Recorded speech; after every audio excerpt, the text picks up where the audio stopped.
vamos a hablar de la policía. Ay, amiga. Vamos a hablar de la policía porque, bueno, siempre vienen a aguar la fiesta, pero no los vamos a dejar, porque no los vamos a reconocer como parte de nuestro entorno. Empiezo, entonces, con esta argumentación que es mi fuerte, no como la de Berti. Bueno, durante 2 semanas vieron que las rutas de Misiones se encontraron copadas por un acampe y varios piquetes en los que convergieron empleados del sector público y productores. Y en medio de una crisis económica feroz, estos métodos de protesta no tendrían nada de nuevo, más aún para quienes recordamos vívidamente la carpa blanca de los docentes o las quemas de neumáticos en el 2001. Bueno, hoy justamente ayer reprimieron a los gremialistas del SUTNA, hablando de neumáticos prendidos fuego. Pero este acampe tuvo una particularidad muy particular, ¿no? Una peculiaridad, que es que fue iniciado por policías a los que luego se sumaron, por ejemplo, docentes, médicos y yerbateros, entre otros. Bueno, yo elegí traer esta noticia porque creo que nos permite reponer algunos argumentos básicos de una viejísima pregunta. ¿Los policías son o no trabajadores? Chan, chan. Chan, chan. Bueno, a ver, en su condición de personas, o casi, es innegable que los policías tienen derecho a exigir y desear vidas más vivibles, menos precarias, y más aún si tenemos en cuenta que frecuentemente vienen de sectores muy vulnerados de la sociedad. Nadie niega que sus sueldos y sus condiciones de vida sean precarias. Obviamente los roles sociales de la policía se pueden analizar desde un montón de aristas, pero hoy nos vamos a detener en uno solo, porque si no nos metemos en un berenjenal bárbaro, que es pensar si su rol de empleados públicos en ese acampe es equivalente al de otros empleados públicos que estaban presentes en la misma protesta. Me parece que, hay que hacer una salvedad, que es que hay quienes hablan de trabajadores y clase trabajadora para hacer esta distinción, otros hablan de clase trabajadora y proletariado, o de trabajadores y obreros. Yo les voy a pedir que lo infieran por contexto, porque la verdad es que son todos términos muy parecidos y sirve esa distinción si uno está leyendo algún texto académico sobre el tema. Pero bueno, en el caso de los policías creo que nos puede ayudar a hacer un parangón con las ideas que tenemos muchas feministas del punto de vista acerca del feminismo, que es básicamente que todas las personas somos oprimidas por el patriarcado, pero no todas lo somos de igual forma, con igual intensidad, tenemos las mismas responsabilidades en este tipo de opresión y por supuesto no todas somos feministas, que seríamos quienes luchamos activamente para el fin de la opresión patriarcal. Algunas personas, aunque oprimidas, tienen claramente un rol y una intervención opresora en este sistema. Entonces, que los policías tengan un trabajo y reclamen mejores salarios no los hace parte del reclamo por terminar con la opresión que conlleva la condición misma de trabajadores.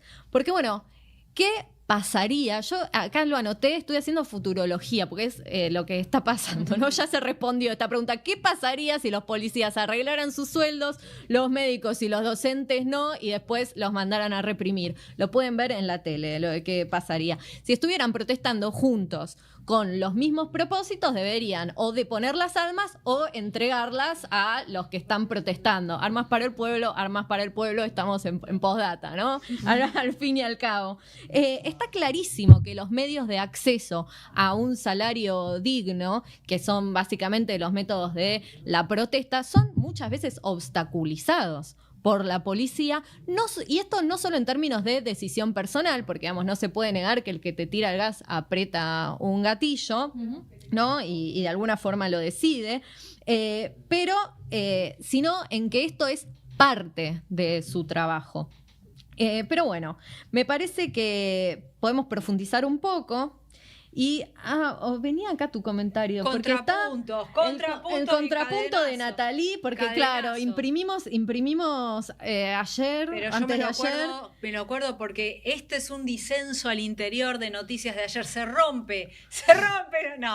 No, es simplemente porque me parece que lo que va a decir y los argumentos de Agostina son fundamentales para pensar el problema de la policía, especialmente cuando estamos en momentos de retroceso de derechos tan evidentes, donde la policía empieza a alejarse cada vez más de otros sectores de la sociedad civil. Ya lo vimos en otros momentos de la historia argentina, pero sí traer tres contraargumentos o nociones o ideas o perspectivas que están un poco en la vereda de enfrente, si se quiere, pero simplemente para que los dejemos ahí en el aire. El primero es el de Pasolini, lo conocemos, ¿no? El poema que escribió Pasolini, poniéndose del lado de la yuta, porque justamente lo que, desde una perspectiva marxista, Pasolini subraya es la extracción de clase de los policías.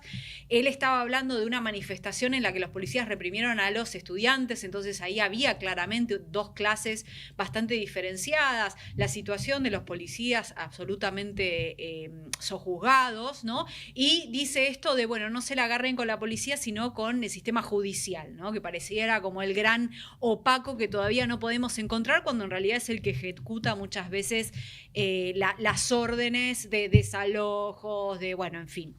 Y también, obviamente, el sector del Ejecutivo. Después hay una crítica de Sarlo, podríamos decir de la socialdemocracia no K, que le hacía mucho al kirchnerismo, que supuestamente era garantista, que era esta idea de recordar que los que más sufrían la inseguridad eran los trabajadores, los sectores populares en los barrios, con lo cual ahí también aparece otro problema, ¿no? De que la demanda de la policía y de una mejor policía incluso viene dentro de las propias clases proletarias. Y por último está el contraargumento de los estudiosos de temas de seguridad, especialmente del CELS, que es este reclamo de que la policía tenga un control civil, ¿no? De que haya una unión entre la sociedad civil y las fuerzas para que haya un control, especialmente en cuestiones de la corrupción y un mejor funcionamiento de la policía. Quizás Patria Grande recupera más esta línea.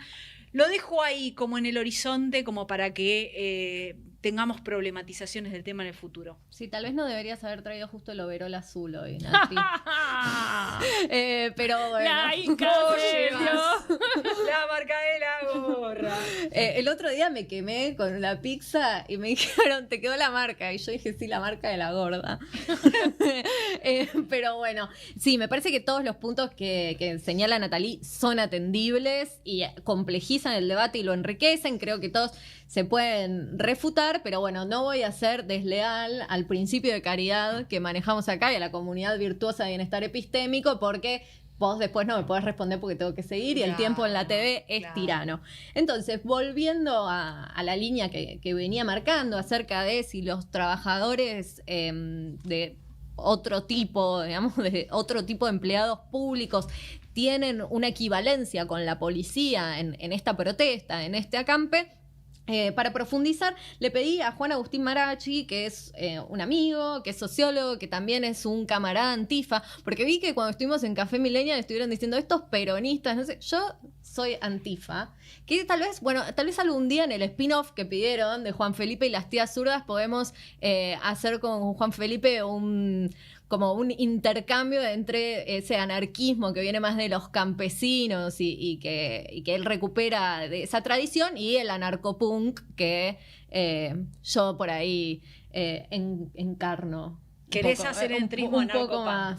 Entrismo anarcopunk. Ya acá en Postdata este es el lugar para que se pudra todo, vieja. Esto es un colador, frontera colador en Postdata. Están tratando cualquier cosa, ¿se entiende? O sea. Sí, estás turcenera afuera.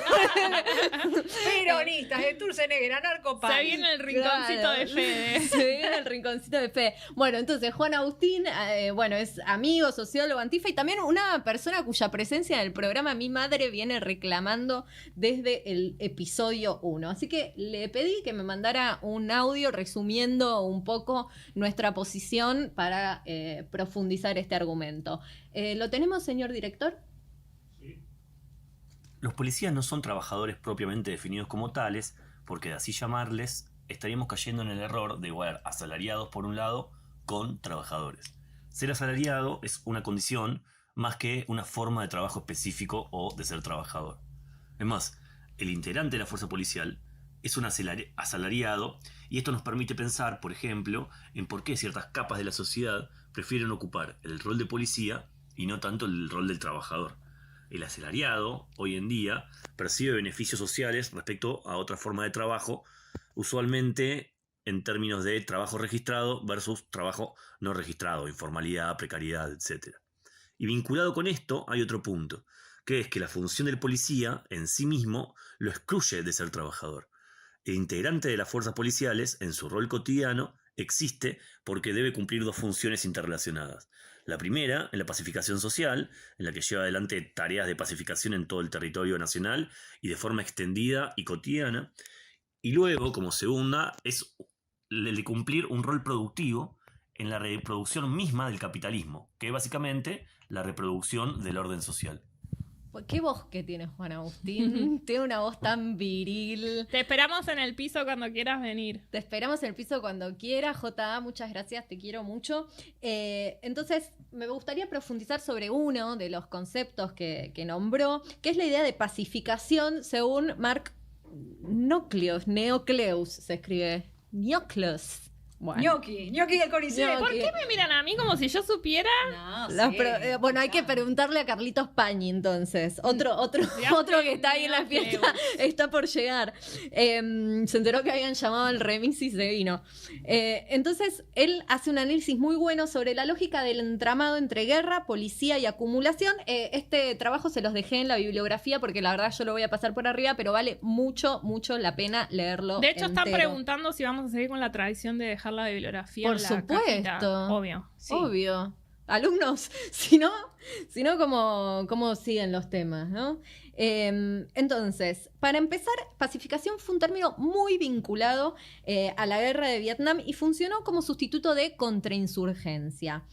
Hoy se prefieren otros eufemismos como conflicto de baja intensidad.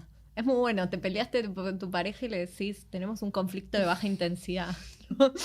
No te puedo atender ahora. No te puedo atender ahora. Tenemos un conflicto de baja intensidad. Nucleus dice que igual hay que seguir usando el concepto de pacificación. ¿Por qué? Porque la pacificación implica una serie de programas entrelazados de acción civil-militar conjunta que no solo implica un combate contra la insurgencia, sino la creación de un entorno sociopolítico para que la insurgencia no vuelva a surgir. O sea, la conquista no termina cuando se derrota al enemigo, sino cuando se impone un sistema sociocultural en su territorio, ¿no? Porque si no, evangelizaban a los indios y ya los habían matado con viruela. Quienes recordamos o nos contamos o somos cercanos a las constantes racias de los 80 y 90 y la integración de los militares a las fuerzas policiales en la Argentina postdictatorial, podemos usar este recuerdo del rol central de la policía en el proceso de pacificación. Podemos usar un concepto que en nuestro país acuñó Silvia Schwarzbach, que es vida de derecha, que define uno de los elementos de la pacificación postdictatorial, en la que la maldición es el desconocimiento absoluto de la vida de izquierda. Y esto no es el desconocimiento de la tortura, el secuestro o la desaparición, sino que los años 70 quedan más allá de lo inconcebible, porque quedan más allá de lo inconcebible, de lo concebible, los modos de vida de las personas que integraban las guerrillas, ¿no? Esto de dar la vida por un ideal, vivir en la clandestinidad. La verdad, yo lo recomiendo mucho, el libro de Schwarzbach, si tienen alguien con quien discutirlo, alguien que se los explique o a mano. Yo les dejé en la bibliografía también un comentario sobre el libro de Schwarzbach porque es bastante difícil. No sé si ustedes la leyeron. Sí, es. Y además es consignista y es como Yo cursé gusta. estética antes de que ella fuera titular de estética en Puan, así que no tuve la suerte de me gusta. conocer. Es muy fogwilliana, muy adorniana, muy así, muy dura. Muy piola, pero Silvia. bien. Muy piola, Silvia. La esperamos en el piso cuando quiera también. Bueno, Neocleus desarrolla su trabajo en torno a la idea de pacificación como un poder productivo para entender la violencia mediante la que se construye la sociedad capitalista. Entonces, después, esto que decía, que después de la guerra la conquista no se logró, y en el caso de la dictadura argentina, esto es curioso, porque si bien el significante de la guerra es apropiado por la milicia, ¿no? El combate fuerte contra las guerrillas, su aniquilación sistemática y desmembramiento se dio durante un gobierno democrático. Entonces, el rol del soldado luego de la guerra, dice Nucleus, se hace secundario y comienza el de administrador. El papel de las tropas se reduce a la función de policía y la pacificación es una guerra para construir civilización, mercado y órdenes sociales en los que la resistencia al capital sea amputada antes de iniciarse. Leo una cita. El poder policial supone así un conjunto de aparatos y tecnologías desde las que se constituye el orden político en general y el derecho laboral en particular. Esto es la fabricación de un trabajo asalariado que comentaba Juan Agustín. En este marco de buen orden, la función clave de la policía era mantener la paz. Las comillas son suyas. De hecho, es más que mantener la paz. Es la fabricación coercitiva de un orden social que la clase dominante podría llamar pacífico. Es esto lo que entendemos por pacificación, la articulación de un espacio para la construcción de un orden social organizado a través de la acumulación y el dinero. Desde este punto de vista, la pacificación es una guerra de clases. El ejercicio de la violencia en la colonización sistemática del mundo por el capital con el fin de construir un orden burgués. Bueno, en conclusión, los policías no son o no serían, porque, como dijo Natalie, hay debates y están abiertos, no serían para mí o no serían según mi posición o según Nucleus, no son trabajadores, en tanto son una parte esencial de una planificación consciente del sofocamiento de los movimientos de rebelión, ¿no? De la acción y de la subjetividad obrera, aunque tengan los mismos orígenes de clase y las mismas condiciones precarias de vida que estos obreros. Recordemos, de hecho, que en Nunca seré policía, Ricky Espinosa se encuentra en una profunda angustia existencial. Nunca seré policía en realidad es un relato acerca de la soledad. Y justo antes de este célebre estribillo, él dice: quítense las máscaras y vean la realidad. El que nunca estuvo solo no conoce la amistad. Qué difícil que es recitar, ¿no? Una canción que uno tiene corrido y con una voz, ¿no? Entonces él dice que lo que rescata de su sufrimiento, del sinsentido de la vida, es que hay un límite para los lugares a los que nos puede llevar la desesperación. Ser policía, ¿no? En este caso. O sea, dice que esa soledad que lo carcome es también el precio que se paga por poder conectar verdaderamente con otros. Que ser policía es traicionar la comunión con los iguales.